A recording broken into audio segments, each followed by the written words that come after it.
नमस्कार, आप देख रहे हैं 4 PM और मैं हूं आपके साथ निधि तिवारी। रूस ने पहले ही चेताया था कि अगर न्यूक्लियर प्लांट पर हमला किया तो ठीक नहीं होगा, लेकिन ईरानी मिसाइलों से बौखलाए इजरायल ने चूक कर दी। बिग ब्रेकिंग है कि इजरायल ने बुशहर न्यूक्लियर प्लांट पर हमला किया, जिसके बाद तो तहलका मच गया। आपको बता दें कि इस हमले के बाद पूरा खेल ही पलट गया है।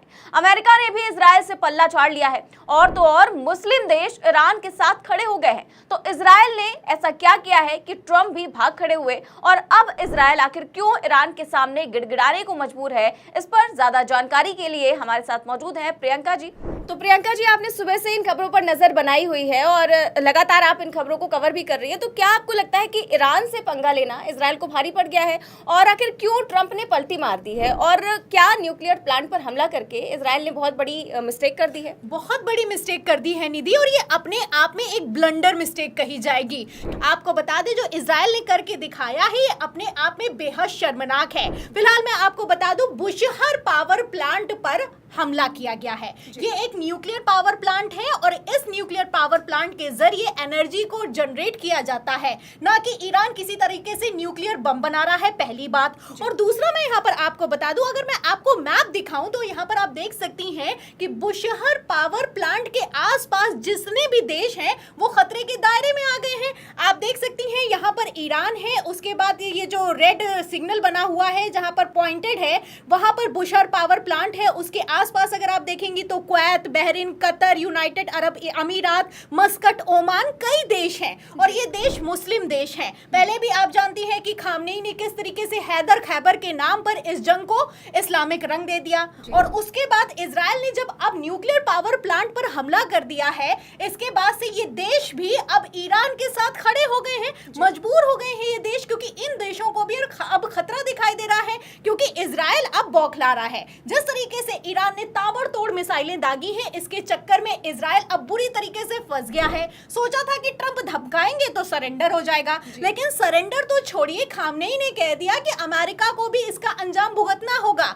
आपको बता दें, जहां एक तरफ गीदड़ भभकी दे कि ट्रंप भाग खड़े हुए हैं, ट्रंप किसी तरह का कोई एक्शन लेने के लिए तैयार नहीं है, वहीं दूसरी तरफ बुशहर पावर प्लांट के हमले के बाद से पूरा का पूरा खेल पलटता हुआ नजर आ रहा है। आपको बता दें, खबर ये निकलकर सामने आ रही है, आज 8वें दिन जब जंग में प्रवेश कर चुका है इजरायल और ईरान, तो बिग ब्रेकिंग ये निकलकर सामने आ रही है कि रूस ने खुलकर ईरान को सपोर्ट कर दिया है, और रूस ने कह दिया है कि चेरनोबिल जैसी तबाही मचेगी। तो अगर आपने ईरान के पावर प्लांट पर हमला कर दिया तो अपने आप में कोई छोटी बात नहीं है। आपको बता दिए, जो न्यूक्लियर पावर प्लांट है, यहाँ पर ज्यादातर रूसी जो है अधिकारी, रूसी जो वहां पर काम करते हैं, आपको बता दें कि रूसी स्पेशलिस्ट वहां पर मौजूद थे जिस वक्त ये हमला किया गया है।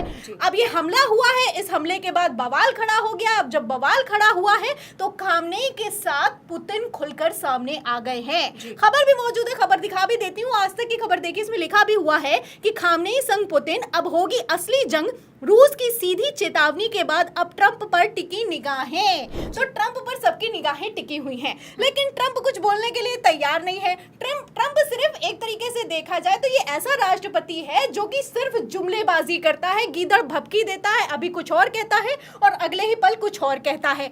आपको बता दें कि जहां एक तरफ ट्रंप बोलने के लिए तैयार नहीं है, वहीं दूसरी तरफ इजरायली हमले में जो ईरान के न्यूक्लियर पावर प्लांट को निशाना बनाया गया है, इसके बाद से इजरायल भी घबरा गया है, क्योंकि रूस अब खुलकर सामने आ गया है। इजरायल ने अपनी गलती मान ली है, इजरायल ने जंग के बीच में अपनी गलती मान ली है। ये अपने आप में बहुत बड़ी खबर है निधि। इजरायल ने कह दिया है कि हमसे गलती हो गई कि हमने परमाणु संयंत्र पर हमला किया। पहले यहाँ पर मैं आपको बता दूं कि इजरायल ने खुद बताया कि हमने परमाणु संयंत्र पर हमला किया है। उसके बाद इजरायल ने कह दिया कि नहीं नहीं नहीं, हमने नहीं किया, हमने गलती से कह दिया था। मतलब मजाक चल रहा है, जंग चल रही है, जंग में आप कहते हैं कि हमने न्यूक्लियर पावर प्लांट पर हमला किया, उसके बाद कहते हैं कि नहीं, हमसे गलती हो गई थी।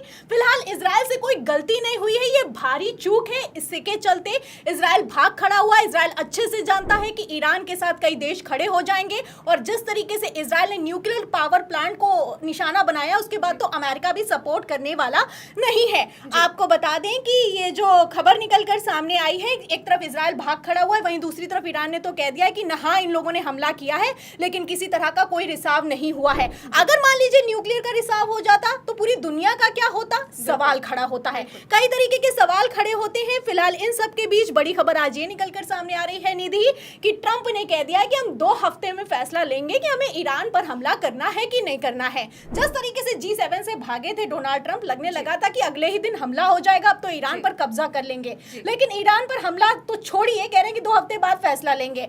अब जब 2 हफ्ते बाद फैसला लेने की तैयारी कर ली है अमेरिका ने, तो इसके चक्कर में बुरी तरीके से फंस गया है इजराइल। क्योंकि इजराइल भले ही ईरान से पावरफुल देश है, लेकिन इजराइल के पास इतनी मिसाइल नहीं है जितनी ईरान के पास है। आपको बता दें, ईरान के पास इतनी मिसाइलों का जखीरा है कि वो लंबी जंग में पार्टिसिपेट बड़ी ही आसानी से कर सकता है। वहीं दूसरी तरफ इजराइल बुरी तरीके से फंस गया है।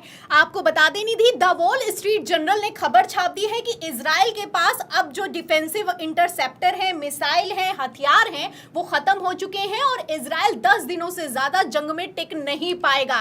एक तरफ इजराइल टिक नहीं पाएगा, दूसरी तरफ ट्रंप भाग खड़े हुए हैं। ट्रंप ने कहा 2 हफ्ते में बताएंगे, 2 हफ्ते मतलब कि 14 दिन। इजराइल के पास सिर्फ 10 दिनों का हथियार है। अब ऐसे में इजराइल का क्या होगा, आप समझ सकती हैं। फिलहाल यहाँ पर मैं आपको बता दूं कि एक तरफ अमेरिका ने कह दिया है कि वो 2 हफ्ते में फैसला लेगा, वहीं दूसरी तरफ बड़ी खबर ये निकलकर सामने आ रही है कि अमेरिका ने अपने अमेरिकी सैनिकों को, मतलब कि अपने सैनिकों को हटा भी लिया है, जिनको एयरबेस पर तैनात किया गया था, कतर में और ईरान में कई जगह पर तैनात किया गया था, उनको वापस खींच लिया गया है। खबर आप देख भी सकती हैं, आज तक की खबर में लिखा भी हुआ है कि अमेरिका ने कतर एयरबेस से चुपचाप हटाए सैन्य विमान, ईरान से हमले की आशंका के चलते लिया बड़ा फैसला। तो 40,000 से ज्यादा सैनिक हटा लिए गए हैं। कहां तैनाती की बात थी, वहां हटाने की बात निकलकर सामने आ रही है। तो ट्रंप पूरी तरीके से भाग चुके हैं और रूस और चीन खुलकर ईरान के सपोर्ट में आ गए हैं।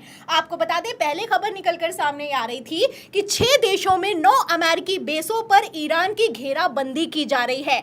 आप देख सकती हैं, इसमें ईरान, जॉर्डन, कुवैत, सऊदी अरब, बहरीन और संयुक्त अरब अमीरात पर यहां पर अमेरिकी सैनिक तैनात किए गए थे, लेकिन अब वो हटा लिए गए हैं। और सबसे बड़ी बात यह है कि खबर ये निकलकर सामने आ रही है कि अमेरिका ईरान के खौफ में आ गया है। खबर है कि अमेरिका ईरान के खौफ में आ गया है और 40 मिलिट्री जेट तक हटा लिए गए हैं। तो ये खबरें अपने आप में साफ करती हुई नजर आ रही हैं कि डोनाल्ड ट्रंप ने सिर्फ गीदड़ भभकी दी थी।